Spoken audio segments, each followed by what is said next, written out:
Hello and welcome to this tutorial to help you learn more about building Workbooks reports. In this session we're going to look at how to build the most straightforward type of report, which is a simple list report. If you've watched the tutorials on what a report consists of and creating a new report, you'll already know that the first view of a report is the details view, and that a details view is a list report. So in this session I'm going to work through how to add columns to your report and how you would go about renaming those columns if you want to. You can also rearrange the columns to suit your needs and hide any that you don't want the viewers to see. We'll look at using criteria to control the rows of data shown, and I'll also talk about including a unique identifier into your details report. The final topic that I'll cover in this session is how you can use inbuilt functionality in Workbooks to reformat dates to configure them the way that you want to see them. When learning how to build reports, it's important for you to think about the techniques that we're looking at rather than at the specific report itself, and think about how you can extend those techniques to apply them to generate the kind of reports that you want to see. However, we do realise that sometimes people find it a little bit difficult to do that. So in this session, I'm going to build list reports for 3 different types of record. Firstly, we'll look at an opportunity report. Then I'm going to move on to support cases. And thirdly, we'll build a report on sales leads. Before moving into Workbooks, let's spend a moment thinking about the first report we're going to build, which is a sales pipeline report. As you can see from the screen, your sales manager has asked you to build this and they've drawn out what they want to see.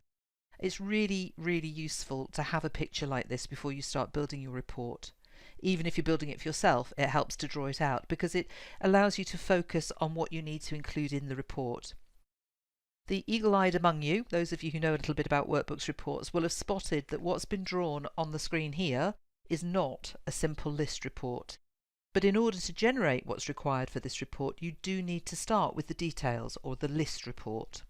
I'm going to cover how to take the details on a step and generate a summary report that looks like this in the tutorial called Adding a Summary. For now, we're just going to focus on the details. Let's think then about what data needs to be included in this report. As a bare minimum, we're going to need to know the salesperson's name, and that usually means using the value in the Assigned To field on the opportunity. If you use a different field to track the salesperson or maybe a sales team, then you'll need to use that one. We're definitely going to need to include the value of the opportunity, and I'd recommend for this that even if you only trade in one currency, you use the field that we call Amount Home Currency. For those of you who do trade in more than one currency, this is going to allow you to bring together the values of all your opportunities or any other transaction records you might be reporting on and add them up. And the third field we must include is the opportunity stage if we're going to generate a report like this. We can add in lots of other columns, but as a bare minimum we're going to need these 3. So I'm going to move over into Workbooks and build the details view for this report. To create a new report, click on the Start arrow and either navigate to the reporting landing page, this one down here, where you can click on New Report, or alternatively click on your Start arrow, click New, Report. Doesn't matter which option you choose, you'll still be taken to this screen, and you can see that we've got 4 choices. More is discussed about these choices in the Creating a New Report tutorial. For the purposes of this video, the 3 reports I'm going to build, I'm always going to start with a blank report, so this bottom option. When you do that, you'll always be prompted to select the record type where you want to start your report. Where you start from can make a big difference to the success of your report, so do think about that. Now, we've already established that we want the Assigned To, the Amount in Home Currency and the Opportunity stage, all of which are fields on an opportunity report, so that's where I'm going to start from. And it opens up a completely blank report. You have to give it a name because it's a mandatory field.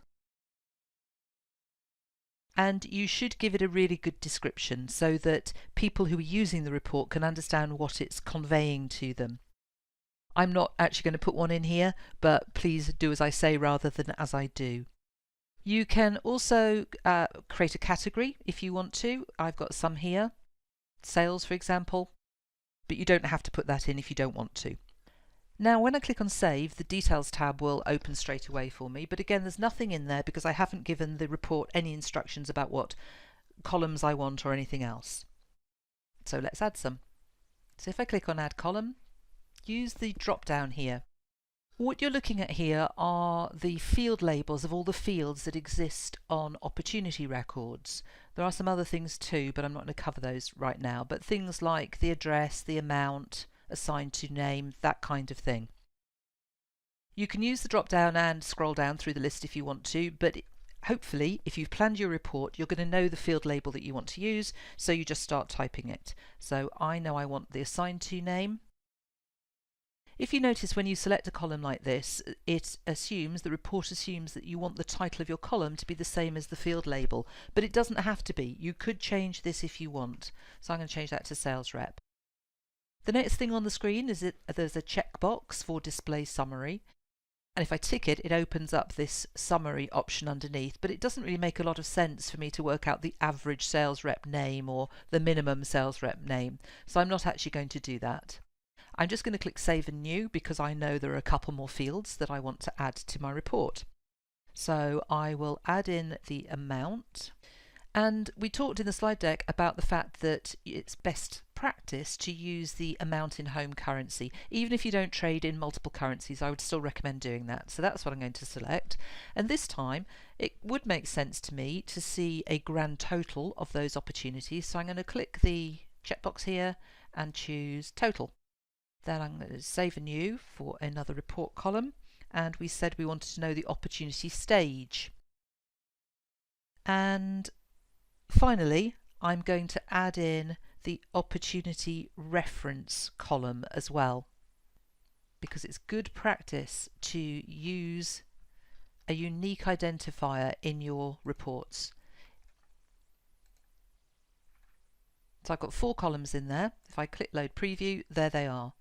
When you add columns to a report like this, they appear in the report, in the output, in the order in which you add them. Above this line, they appear alphabetically, below the line in the order that you added them.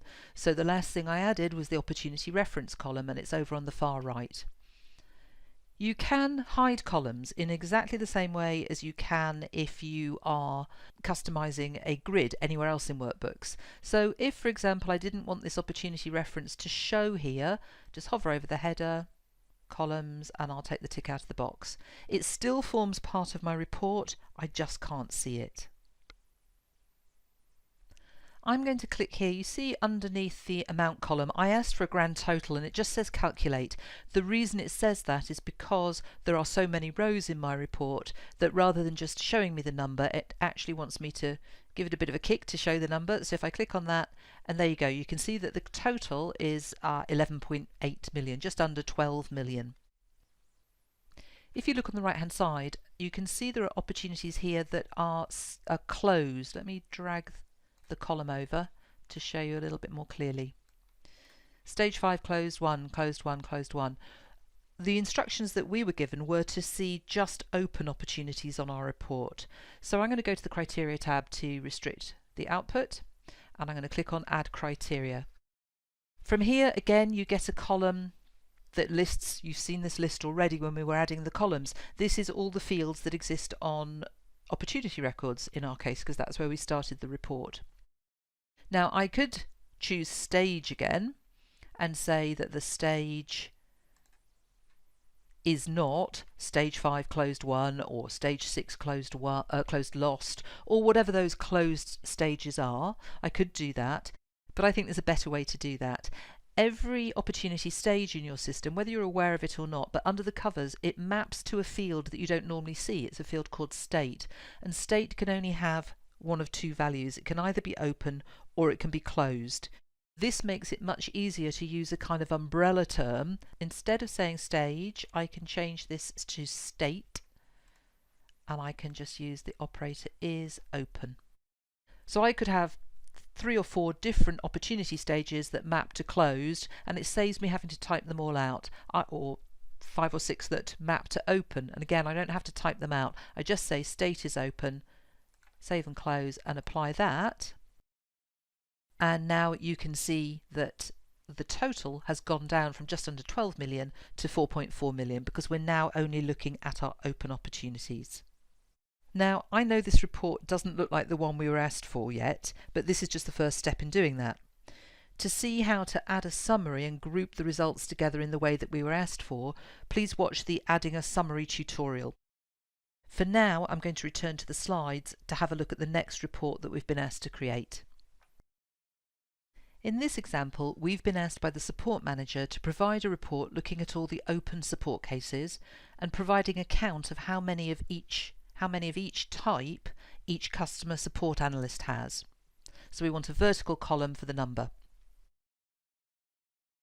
As we did before, let's think about what we need as a minimum in the report. We're going to need a way to identify who the customer success analyst is, and just like with opportunities, the assigned to field is usually used for that. We then need to find something that's unique to the case in order to be able to count them.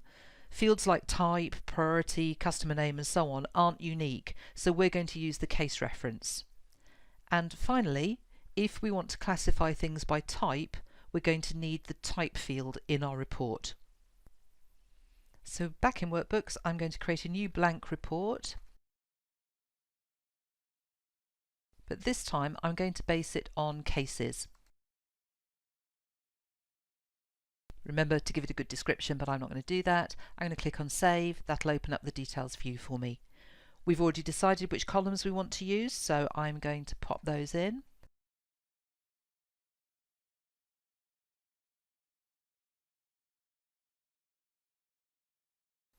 And this time I am going to click Display Summary, but instead of totaling, I'm going to count how many case references I've got. Now when I refresh my summary, you can see in the bottom right that we've got 71 cases in total, and this tallies with the number of line items we can see when we look in the bottom right hand corner. We're looking at lines 1 to 20 of 71 rows. Remember though that we were asked just to look at open cases, so exactly the same as with opportunities, I'm going to apply a criteria of state equals open. State in respect of cases looks at the status field, and the status field's mapped to a state of either open or closed. When I refresh the preview this time, you can see that the number in the bottom right has reduced down to 57 because we're just looking at the open ones. With the opportunity report, I said it's always good practice to add in a unique identifier, but in this instance we've already got one in this report because it is the case reference itself. So just like with the opportunity report, we haven't actually generated the complete report that our support manager has asked us for, but we have set up the details. For the third report, our marketing manager has asked us to create a report showing the number of leads created this year with a subtotal for each month. Thinking about what we're going to need in order to do this, we're going to need to know the month that a lead was created, not the actual created at date. All records are automatically given a created at date, but we want just the month for it, not the full day, month, year and so on. The other thing that we're definitely going to need, again, is a unique identifier so that we can count individual leads, and for this we're going to use the sales lead reference. Back in Workbooks, I'm going to create a new blank report, and this time I'm going to start with sales leads.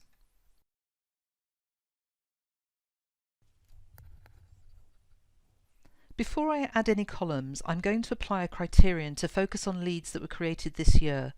It's always a good idea to apply your criteria first if you can, because it makes the volume of data in your report smaller and therefore it's quicker to run.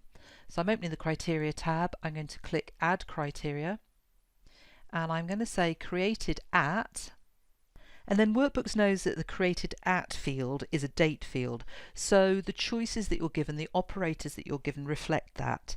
I can select things like it's in the calendar range, is not in the accounting period, is after today, before today, and so on. I could also specify exact dates if I wanted to, using the options down here, the after and the before dates, but I'm going to choose the option that is near the top here, is in accounting periods, and then say in the current fiscal year. I've actually got a feeling that on this database I won't see any results at all, because I think in this test environment there aren't enough records to show for this current fiscal year, but we'll see. So I'll save and close that criteria and go back to the columns tab. We know we need a column for the month the record was created, but that's not actually held on a sales lead. We can access the created at date though, so if I add a column and type in created at, I'm just going to leave it at that for the moment, and I'm going to click on Save and New and add in the sales lead reference. As I thought, I don't have any data in this particular database, so just so that I can show you, I do have my two columns, created at and sales lead reference, but there's nothing showing. So I'm going to go back to my criteria and I'm going to take that criteria out. Of course you wouldn't do that, this is just that I've got some data in the report to show you. But the created at date, you can see, is actually a date and time field, and it certainly doesn't show me just the month that I'm looking for. So what I'm going to do is I'm going to add a new column. I'm going to select the created at field again. I'm going to retitle it. I'm going to call it month year, and this time, instead of just saving it, I'm going to go to the advanced tab. And here, under Display As, I'm changing default to date, and that'll open up a field next to it. Here we go. And it's saying, okay, you want to display this as a date, but what format do you want to see that date in? So there are some inbuilt choices here, and see if there's something that suits your requirements. So I'm going to choose this option, month with a 4-digit year. I can go back and change it later if I want to, but I'll choose that. Save and close, and then refresh the preview. And I'll just drag this over a little bit just so you can see it next to the created at field. You wouldn't normally include both in your report, I was just illustrating what you can do, but you can see that each time Workbooks has looked at the actual created at date and then returned it to us as a month and year. So I could hide the created at column or I could delete it, really doesn't matter. I think I'll just delete it. That's an introduction to creating a list report. The ones I've created here are very simple, but in the tutorial about adding a summary, we'll take these reports and add a summary to each of them to generate the output that the managers have asked for. Let's just recap over what we've covered. We've looked at how you can add columns to your report and shown that you can change the title of that if you want to. You've also seen that you can drag and drop the columns and hide them just like you can on grid views in Workbooks. We've added a simple criterion to each report, and we've added the object reference to each report as well, so that the reports include a unique identifier. The real power of this will become more apparent when we create our summary reports. And finally, in the sales lead report, we looked at using the settings in the advanced tab on a column to transform the date into a different format. Thanks for watching. I hope you invest some time in watching the other tutorial videos too. If you need any more help, please do go and have a look at our knowledge base. You can find the information on reporting at workbooks.com/help/reporting.